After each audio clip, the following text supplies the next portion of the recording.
पश्चिम बंगाल में मां दुर्गा की मूर्ति के सामने काबा और मदीना के गीत पर ममता बनर्जी की तालियों का डीएनए टेस्ट करेंगे। मित्रों, जब भी दुर्गा पूजा का जिक्र होता है तो दिमाग में पश्चिम बंगाल घूमने लगता है। वहां के पूजा पंडाल की भव्यता, पूजा की निष्ठा अतुलनीय है। पश्चिम बंगाल में दुर्गा पूजा सिर्फ एक धार्मिक त्योहार नहीं है, बल्कि सांस्कृतिक पहचान है। 2021 में यूनेस्को ने वहां की दुर्गा पूजा को सांस्कृतिक विरासत कहा था, मगर उस ऐतिहासिक विरासत, सांस्कृतिक पहचान और सनातनियों की श्रद्धा के साथ वहां की सरकार खिलवाड़ कर रही है। पश्चिम बंगाल के मुख्यमंत्री और उनके विधायक दुर्गा पंडाल में खड़े होकर देश के 100 करोड़ हिंदुओं की आस्था पर चोट कर रहे हैं। जहां देवी स्तुति होनी चाहिए, वहां पर इस्लामिक प्रतीकों का गान हो रहा है। इसलिए आज हम पश्चिम बंगाल के दुर्गा पंडाल में महिला मुख्यमंत्री की उपस्थिति में हुए उस पाप का विश्लेषण करने वाले हैं, जिससे सनातनी बहुत अधिक आहत है। मित्रों, नवरात्र के दौरान 9 दिनों तक शुद्धता, पवित्रता और नियम निष्ठा के साथ शक्ति की उपासना होती है।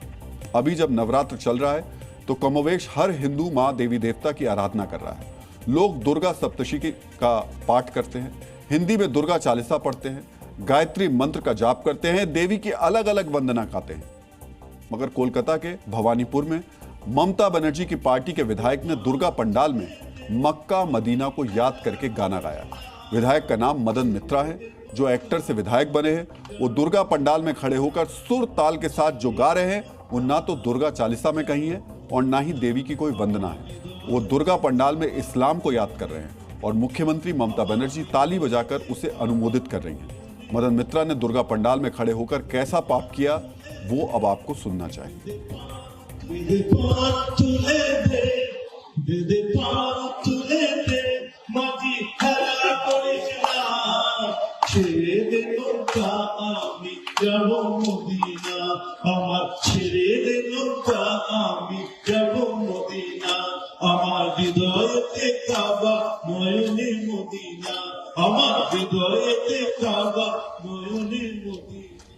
देखिए, आप कितनी आस्था में डूबकर सुर के साथ ताली बजाते हुए नेता नजर आ रहे हैं।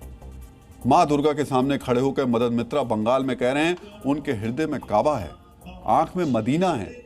वो राग में गा रहे हैं और मुख्यमंत्री ममता बनर्जी झूम रही हैं, ताली बजा रही हैं। सोचिए, ममता बनर्जी स्वयं एक महिला है। दुर्गा पूजा में मां देवी की ही आराधना होती है, मगर मां दुर्गा के सामने गैर सनातनी प्रतीकों वाले शब्दों पर वो मगन है। ऐसा लग रहा है जैसे उनके सामने देवी की वंदना हो रही है। मित्रों, दुर्गा पंडाल में देवी स्तुति के बदले काबा और मदीना को याद करना कहीं भी धर्मनिरपेक्षता नहीं कहा जा सकता। इसे 100% मुस्लिम वोट बैंक को साधने का कुत्सित प्रयास और सनातन आस्था का अनादर भी कहा जाएगा। अगर मदन मित्रा के हृदय में काबा और आंखों में मदीना है तो उन्हें किसी मस्जिद में जाना चाहिए था।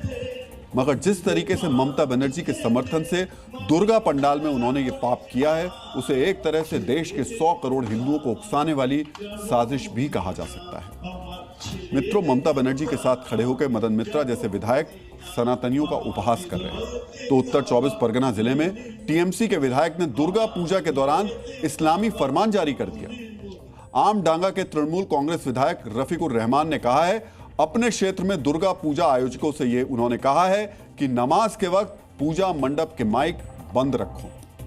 टीएमसी विधायक का कहना है कि नमाज के वक्त माइक चालू रहने से नमाजियों को परेशानी होगी। स्थानीय मस्जिद कमेटी की तरफ से भी एक पत्र जारी करके कहा गया है कि नमाज के समय दुर्गा पूजा मंडप के जो माइक है वो बंद रखने होंगे।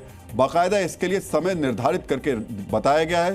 सोचिए, नमाज साल में हर दिन होती है और नवरात्रि सिर्फ 9 दिन का धार्मिक पर्व है, लेकिन फिर भी टीएमसी के मुस्लिम नेता को परेशानी हो रही है। सोचिए, जो दुर्गा पूजा पश्चिम बंगाल की पहचान है, उसको कैसे प्रतिबंधित करने की बदमाशी हो रही है। एक तरफ नमाज के दौरान पूजा मंडल के माइक पर प्रतिबंध और दूसरी ओर पूजा पंडाल में देवी दुर्गा की आराधना के बीच इस्लामी प्रतीकों की बात हो रही है। तो प्रश्न है, क्या यह सनातनियों की आस्था पर सांस्कृतिक आक्रमण है? वैसे हम आपको याद दिलाना चाहेंगे कि इससे पहले 2017 में ममता बनर्जी ने दुर्गा पूजा की जगह मुहर्रम को तरजीह दी थी। तब ममता बनर्जी ने दुर्गा पूजा का विसर्जन इसलिए रोक दिया था क्योंकि उसी दिन मुहर्रम आ गया था। तब कोलकाता हाईकोर्ट ने ममता बनर्जी के निर्णय को रद्द करते हुए कहा था कि सरकार अपनी शक्ति का गलत प्रयोग कर रही है। उससे 3 साल पहले 2014 में मुस्लिम बहुल जिले मुर्शिदाबाद में दुर्गा पंडाल बनाने पर रोक लगा दी गई थी। 2023 में मुस्लिम बहुल इलाके में रामनवमी की शोभा यात्रा निकालने पर रोक लगा दी गई थी, मगर अपने कोर मुस्लिम वोट बैंक को तुष्ट करने के लिए ममता बनर्जी ने फिर से वही किया जो उन्हें पसंद है, जिसने करोड़ों हिंदुओं को आहत कर दिया। कारण बहुत स्पष्ट है, अगले साल पश्चिम बंगाल में विधानसभा का चुनाव है। पश्चिम बंगाल में 121 विधानसभा सीटें हैं, जिस पर 20% से ज्यादा मुस्लिम हैं। 2021 में इनमें से 70% सीटों पर तृणमूल कांग्रेस को जीत मिली थी। पश्चिम बंगाल के 100 में 80 मुसलमान सीधे टीएमसी को वोट देते हैं। वोट बैंक की गणित इतनी मजबूत है कि सनातनियों की सांस्कृतिक आस्था को प्रतीकात्मक तौर पर चोट पहुंचाने का दुस्साहस रफीकुर रहमान भी कर रहे हैं, मदन मित्रा और स्वयं ममता बनर्जी भी कर रही हैं। मुसलमान वोट बैंक को साथ कर रखने के लिए ममता बनर्जी अक्सर कुछ ऐसा करती हैं जिससे वो तुष्ट रह सकें। कोलकाता के दुर्गा पंडाल में उन्होंने यही किया, इसलिए बीजेपी कह रही है कि सनातन धर्म और सनातनी मान्यताओं को कुचलकर ममता बनर्जी पश्चिम बंगाल को बांग्लादेश बनाना चाहती है। मित्रों, पश्चिम बंगाल में पूजा पंडालों को सरकारी फंडिंग मिलती है। अगर दुर्गा पूजा में किसी दूसरे धर्म का प्रचार प्रसार या गुणगान होता है तो ये संविधान के सेकुलर स्ट्रक्चर पर प्रश्न खड़ा करता है। अगर सिर्फ हिंदू त्योहारों में धर्मनिरपेक्षता का प्रदर्शन होगा तो देश की सहिष्णुता एक तरफा बोझ बन जाएगी।